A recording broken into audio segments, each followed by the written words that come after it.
துறையும் வழங்கிய ஐயா அவர்களுக்கு உளம் நிறை நன்றிகள்.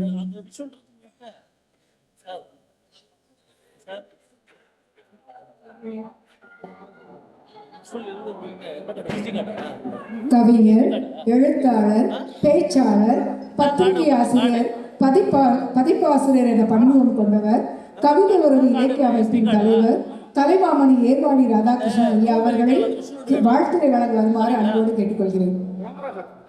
முக்கியமான தகவல் என்னன்னா, தேசிய விருது பெற்ற கவிஞர் நா. முத்துக்குமார் அவர்களுக்கு ஆசிரியராக இருந்தவர் நமது ஐயா அவர்கள். பெருமைக்குரிய விஷயம்.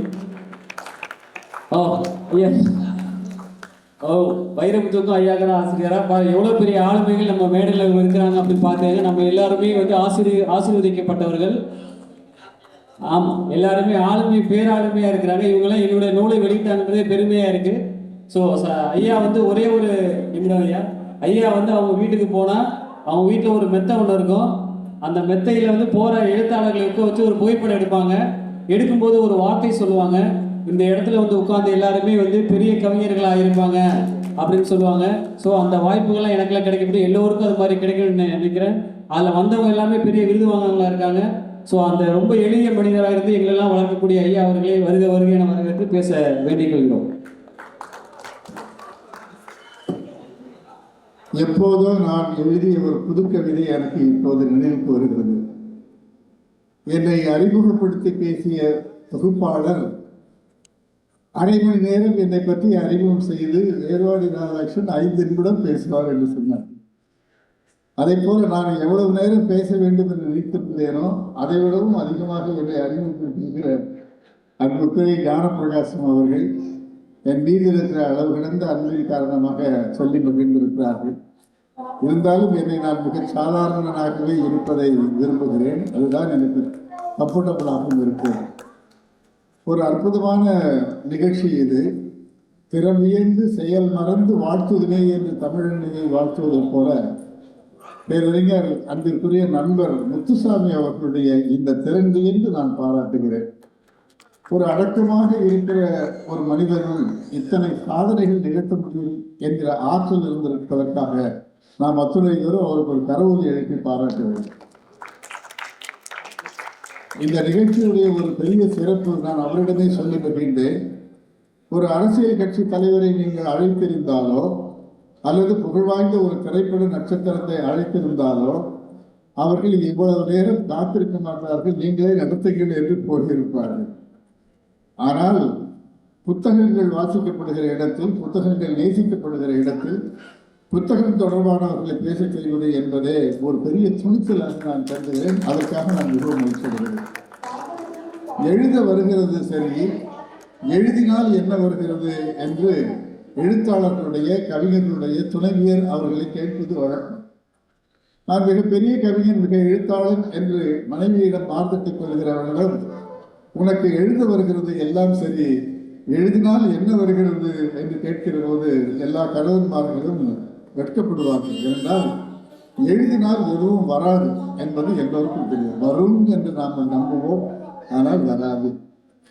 ஆனால் எழுதினால் இது போன்ற சபைகளில் எங்களுக்கு இடம் கிடைக்கும், எங்களுக்கு மரியாதை கிடைக்கும் என்றெல்லாம் பார்க்கிற போது எங்களுக்கு மிகுந்த பெருமையாகவும் மகிழ்ச்சியாகவும் இருக்கிறது. எழுத்து தருகிற எண்ணற்ற மகிழ்ச்சிகளில் இது போன்ற மனநிறைவு மட்டுமல்லாமல் மருத்துவ ரீதியாகவே வாசிக்கிறவர்கள் மிகச்சிறந்த நினைவாற்றலை பெறுகிறார்கள். அல்சீமியர் என்று சொல்லப்படுகிற அந்த நோயிலிருந்து அவர்கள் விடுபடுவதற்கு காரணம் வாசித்தல் என்று சொல்லப்படுகிறது. அது உண்மை. அது வெறும் வாசித்தலை பற்றி சொல்வதற்காக சொல்வதில்லை. அது விஞ்ஞான ரீதியாகவே மருத்துவ ரீதியாகவே வாசிக்கிறவர்களும் பேசுகிறவர்களும் அதிகமாக நினைவாற்றலை தக்க வைத்துக் கொள்கிறார்கள் என்று பார்க்கிற போது இந்த வாசித்தலை நேசித்தல் என்பது மிக சிறந்த ஒரு மனித பண்பாடாகவும் மனித சேவையாகவும் நான் கருதுகிறேன். அந்த வகையில் இவர்கள் மிகப்பெரிய பணியை பண்ணி கொண்டிருக்கிறார்கள். ஒரு செய்தியை நான் மகிழ்ச்சியோடு தெரிவிக்க வேண்டும். உலகத்திலேயே மிக அதிகமாக நூல்கள் வாசிக்கிற பழக்கம் இந்தியாவில் தான் இருக்கிறது என்கிற புள்ளி விவரத்தை நான் உங்களுக்கு சொல்ல வேண்டும். நாம் எல்லோரும் நினைத்துக் கொண்டிருக்கிறோம் இந்தியர்கள் எதற்கும் லாயக்கில்லை என்றெல்லாம் நாம் நினைத்துக் கொண்டிருக்கிறோம். நம்மை பற்றி மிக குறைவாக நினைத்துக் கொண்டிருக்கிறோம். உலகத்தில் மிக அதிகமான வாசிப்பு நிகழ்வது இந்தியாவில் தான் இரண்டாவதாக இங்கிலாந்து இருக்கிறது என்று சொல்லப்படுகிறது. ஒரு வாரத்திற்கு குறைந்தது 14 மணி நேரம் நாங்கள் நூல்களை படிக்கிறோம் என்ற செய்தியை பார்க்கிற போது வாசித்தலில் முதலாவதாக இருப்பது மட்டுமல்லாமல் இந்த நேசித்தலிலும் நாம் முதல்வராக இருக்கிறோம் என்கிற ஒரு பெருமையை நாம் தக்க வைத்துக் கொள்கிறோம். அதற்காக நாம் பெருமைப்பட வேண்டும். நாம் பெருமைப்படுவதற்கு ஏதாவது ஒரு விஷயம் இருக்க வேண்டும் அல்லவா? இது நிச்சயமாக நமக்கு இருக்கிறது. அந்த வகையில் இந்த நூல் வெளியிடுவது என்பது மிக தர்ம சங்கடமான ஒரு விஷயம் எனக்கு தெரியும். நான் வங்கியில் பணியாற்றியவன், வங்கி அதிகாரியாக இருந்தவன். நாங்கள் ஏராளமாக கடனை தந்திருக்கிறோம், இழந்திருக்கிறோம், வந்திருக்கிறது, அதெல்லாம் வேறு விஷயம். ஆனால் விற்காமல் கட்டுக்கட்டாக இருக்கிற காகிதத்திற்கு நாங்கள் கடன் கொடுப்போமே தவிர அது புத்தகமாக வந்தால் நாங்கள் கடன் கொடுக்க மாட்டோம். ஏனென்றால் காகிதத்திற்கு, வெற்று காகிதத்திற்கு இருக்கிற ஒரு மரியாதை அது அச்சிடப்பட்ட பிறகு குறைந்து போய்விடுகிறது என்று பார்க்கிற போது இது போன்ற புத்தக கண்காட்சிகள் அந்த நூல்களை அறிமுகம் செய்வதோடு இதனுடைய விற்பனை திறனையும் அதிகரித்து காட்டுகிறார்கள் என்பதற்காக பப்பாசியை சார்ந்த அன்பர்கள் அத்துணை பேருக்கும் என்னுடைய வணக்கத்தையும் வாழ்த்தினையும் நான் தெரிவித்துக் கொள்கிறேன். நாம் எல்லோரும் ஆண்டுதோறும் கூடுவதற்கான ஒரு அற்புதமான ஒரு வாய்ப்பாக இந்த நிகழ்ச்சி அமைந்திருக்கிறது. இந்த நிகழ்ச்சியில் கலந்து கொள்கிற பெருமக்கள் எல்லாம் மிகச்சிறந்த பெருமக்கள். ஐயா ராமகுருநாதன் அவர்களோடு நான் பல ஆண்டுகளாக பழகி கொண்டிருக்கிறேன். எழுதத் தொடங்கிய நாட்களிலிருந்து எனது குருநாதர் அவர்தான். அவருக்கு பேரு ராமகுருநாதன் என்றுதான் அவர்களை பெயர் வைத்திருக்கிறார்கள். மிக சிறந்த ஆளுமைகளை எல்லாம் அவர் கற்றுத் தந்திருக்கிறார். தமிழ் கற்றுத் தந்திருக்கிறார். வைரமுத்திலிருந்து தொடங்கி எண்ணற்ற கவிஞர்களை அவர் உருவாக்கி இருக்கிறார். எனக்கு இருக்கிற ஒரு பெரிய மகிழ்ச்சியின் நிறைவும், நான் ஆசிரியராக இருக்க வேண்டும் என்றுதான் ஆசைப்பட்டேன். ஆனால் கவிதை உறவு என்கிற இதழுக்கு மட்டும் நான் ஆசிரியராக இருக்கிறேன். நான் உருவாக்கிய கவிஞர்களில் மிகச் சிறப்பாக நான் முத்துக்குமார் அவர்களை பற்றி சொன்னார்கள். நான் முத்துக்குமார் அவர்கள் எழுதிய முதல் கவிதை நாங்கள் நடத்தி கொண்டிருக்கிற கவிதை உறவு இதழில் வெளியான கவிதை என்பதை சொல்ல எனக்கு மிகுந்த பெருமை. அதை கூட நான் இன்னும் சொல்வதில்லை. ஏனென்றால் பிரபலமாக இருக்கிறவர்களுடைய பெயரை சொல்வதன் மூலம் நாம் பிரபலமாக முயற்சிக்கிறோமோ என்கிற ஒரு தாழ்வு மனப்பான்மை எனக்கு வளர்ந்தால் மகிழ்ச்சி என்று நட்டுவிட்டிருந்தேன். ஆனால் அந்த நன்றிக்குரிய கவிஞர் ஒரு நாள் நான் தொலைக்காட்சியை பார்த்து கொண்டிருக்கிறேன். உங்களை பற்றி ஏதோ பேசுகிறார் முத்துக்குமார் என்று என்னுடைய மனைவி அழைத்தார். அன்று பார்க்கிறேன், அவர் தொலைக்காட்சி சொல்லிக் கொண்டிருக்கிறார். இன்றைக்கு 6 தேசிய விருதுகளை பெற்றிருக்கிற நான் என்னுடைய முதல் கவிதையை அச்சில் பார்த்த அன்று கிடைத்த மகிழ்ச்சியைத்தான் இன்றைக்கும் பெறுகிறேன் என்று அவர் சொன்னார். ஏனென்றால் எழுத்தை அச்சில் பார்ப்பது என்பது ஒரு பெரிய சுகம், அது ஒரு பெரிய அனுபவம். அந்த அனுபவத்தை பத்திரிகையாளர்கள் பெற்றிருக்கிறோம். அவர் எழுதிய உருட்டல் என்கிற ஒரு கவிதை ஒரு இதழில் 1981ஆம் ஆண்டு வெளியானது என்ற செய்தியை உங்களுக்கு சொல்வதை நான் மிகுந்த மகிழ்ச்சியும் பெருமை அடைகிறேன். ஏறத்தாழ ஒரு 54 ஆண்டுகளாக இந்த கவிதை ஒரு இதழை நாங்கள் தொடர்ந்து நடத்தி கொண்டிருக்கிறோம். இங்கே வந்திருக்கிற அருமை சகோதரர் மதியழகன் அவர்களும் என்னுடைய கவிதை நண்பர் மிகச்சிறந்த கவிஞர் கேசவமூர்த்தி அவர்களும் என்னோடு துணையிருந்து இந்த இதழ் கொண்டுவதற்கு உதவி கொண்டிருக்கிறார்கள். ஆகவே இந்த இதழ் பணியில் இருக்கிற நாங்கள் மிகுந்த மகிழ்ச்சிகிறோம். ஒரு கவிதை அச்சாகிற போது கிடைக்கிற மகிழ்ச்சியைப் போலவே ஒரு எழுத்து என்பது நூலாகிற போது எத்தனை மகிழ்ச்சி கிடைக்கும் என்பது எனக்கு தெரியும். ஏனென்றால் நான் எழுதிய முதல் நூலை கவியரசர் கண்ணதாசன் அவர்கள் தான் வெளியிட்டார்கள். ஒரு 32 பக்கம் சின்ன நூல் தான். அந்த விழாவுக்கு வந்திருந்தவர்கள் இங்கிருந்த எண்ணிக்கையில் இவ்வளவே கிடையாது. மொத்தம் 15 பேர் தான் வந்திருந்தார்கள். நான் எழுதிய முதல் நூல் வெளியீட்டு விழாவில் கலந்து கொண்டவர்களுடைய எண்ணிக்கை 16 பேர், 15 பேர். இந்த 15 பேரில் 8 பேர் பேச்சாளர்கள். சமுத்திரம், சுகி சுப்பிரமணியம் போன்ற பெருமக்களோடு, கவியரசர் கண்ணதாசன், பொன்னடியார் போன்றவர்களோடு வந்திருந்த பார்வையாளர்கள் 7 பேர். ஆனால் நிகழ்ச்சியில் கலந்து கொண்டவர்கள் 8 பேர். என்னுடைய மனைவி கூட அந்த நிகழ்ச்சியில் கலந்து கொள்ளவில்லை. இவர் என்ன எழுதுவது, நாம் என்ன பார்ப்பது என்று நினைத்திருக்கிறது. ஆனால் இந்த 100 கவிஞர்களும் இன்றைக்கு பெரிய அதிர்ஷ்டம் செய்திருக்கிறார்கள்.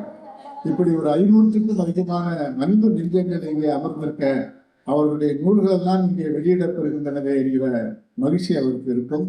அந்த கவிஞர்களில் எனக்கு மிக பலரை நன்றாக தெரியும். ஆதினி நாகராஜன் அவர்கள் நன்றாக தெரியும். மிக சிறந்த ஒரு புது கவிதை படைக்கிறவர். அதே போல ஞான பிரகாசம் அவர்கள் என்னை போலவே ஒரு பணியாற்றி கொண்டே எழுதுகிற ஒரு பண்பாளர். இப்படி மிகச்சிறந்த கவிஞர்கள், எழுத்தாளர்கள் எல்லாம் வேறு உத்தியோகங்களை பார்த்து கொண்டு எழுதி கொண்டிருக்கிறார்கள் என்று பார்க்கிற போது பல்வேறு துறை சார்ந்த பெருமக்கள் சங்க காலத்தில் எழுதியதைப் போலவே இப்போது மீண்டும் ஒரு சங்க காலம் வளர்ந்ததைப் போல எல்லா இடங்களிலும் பணியாற்றுகிறவர்கள் எழுத்தாளர்களாக விளங்குகிறார்கள், அவர்களை நீங்கள் உற்சாகப்படுத்தீர்கள் என்பதாக சொல்லி ஒரு அற்புதமான நிகழ்ச்சி. இந்த நிகழ்ச்சி சரியான நேரத்திற்கு வந்து சேர்ந்த சத்யா ஐயா அவர்கள் பார்க்கிறதே ஒரு தேஜஸ். அவர் சிலரை பார்த்தாலே பிடித்து போய்விடும் என்று சொல்வார்கள், சிலரை பார்த்தால் பிடிக்காமலே போய்விடும். ஆனால் இவரை பார்த்தவுடன் எனக்கு பிடித்து இருக்கிறது.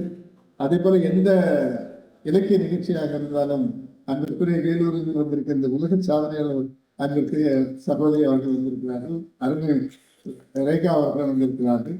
அதே போல இந்த நிகழ்ச்சியில் என்னுடைய காவிரி மைந்தன், நான் எப்படி காவிரி மைந்தனை மிக அதிகமாக நேசிப்பதற்கு காரணமாக இருப்பது கண்ணதாசன் புகழை பாடுகிற ஒரு கவிஞனாக அவர் விளங்குகிறார். என் பெயரை தினம்பாடும் குயில் அல்லவா என்பார் கவியரசர் கண்ணதாசன் அவர்கள். என் பெயரை தினம்பாடும் குயில் அல்லவா என்று கவியரசர் கண்ணதாசன் அவர்கள் சொல்கிற போது அந்த குயில் பேரு யாரும் அல்ல, கவிஞர் காவிரி மைந்தன் அவர்கள் தான். அவருடைய சிலைகளை எழுப்பியது மட்டுமல்லாமல் அவருடைய படைப்புகளை பிரபலப்படுத்திக் கொண்டிருக்கிற ஒரு அற்புதமான ஒரு கவிஞராக நான் பார்க்கிறேன். இந்த நிகழ்ச்சி எல்லா வகையிலும் எனக்கு மிகுந்த மகிழ்ச்சியையும் பெருமையும் தருகிறது. ஒரு சிறப்பு என்னவென்றால், இந்த நிகழ்ச்சி 1:30 மணிக்குத்தான் என்று எனக்கு அழைப்பது வந்திருந்தாலும் கூட நான் இங்கே 11 மணிக்கே வந்துவிட்டேன். நானும் மதியழகன் அவர்கள் வீட்டுக்கு இருந்தார்கள், அவர்களையும் அழைத்து கொண்டு வந்துவிட்டேன். இந்த 101 புத்தகங்களை பெற்றுக்கொள்கிறோமே, இதை எப்படி எடுத்து செல்வது என்று இவ்வளவு நேரம் நாங்கள் திட்டமிட்டுக் கொண்டிருந்தோம். ஆனால் அவர்கள் ஒரு பேனரை கொண்டு காட்டிக்கொண்டு பக்கத்து விட்டார்கள் என்றாலும் கூட ஒரு மகிழ்ச்சியான செய்தியை இந்த அரங்கத்தில் சொல்வதில் நான் மிகுந்த மகிழ்ச்சியும் தெரிவிக்கப்படுகிறேன். அன்பிற்குரிய மதியழகன் அவர்களும் பேசுவமூர்த்தி அவர்களும் இந்த கவிதை உறவு அமைப்பை சார்ந்தவர்கள் என்கிற முறையில் இங்கு நான் சொன்னால் அவர்கள் ஏற்றுக்கொள்வார்கள் என்ற மிகுந்த நம்பிக்கையோடு ஆண்டுதோறும் கவிதை உறவு சிறந்த பதிப்பாளர்களுக்கு ஒரு பரிசினை வழங்கிக் கொண்டிருக்கிறது. பதிப்பு செல்வர் என்கிற ஒரு விருதினை நாங்கள் தந்து கொண்டிருக்கிறோம். வானதி ராமநாதன் அவர்களிலிருந்து கவியரசர் கண்ணதாசன் பதிப்பகத்திலிருந்து சென்ற ஆண்டு யுனிவர்சல் பதிப்பகம் ஷாஜகான் வரை பெற்றிருக்கிறார்கள். இந்த ஆண்டு மே 18ஆம் தேதி நடக்கிற எங்களுடைய 55வது ஆண்டில் மிகச் சிறந்த பதிப்பாளர் என்ற விருதினை அன்பிற்குரிய முத்துசாமி அவர்களுக்கு, இதைத்தான் பிளசன்ட் சர்ப்ரைஸ் என்று ஆங்கிலத்தில் சொல்வார்கள். அவருக்கே தெரியாது. உங்கள் அத்துணை பேருடைய செய்திகளிலும் இந்த செய்தி செலுத்தேன் வார்த்ததை போல வந்து சேர்ந்த பிறகு அவருக்கும் போய் சேர்த்திருந்ததாக சொல்லி அவருக்கு வாழ்த்து கூறுகிற பல காலம் அவர் நலமாக நீடு வாழ வேண்டும் என்கிற பிரார்த்தனைகளோடும் மிகுந்த கடவுளை எழுப்பி அவருக்கு நன்றி சொல்லி உதவுகிறோம். நன்றி.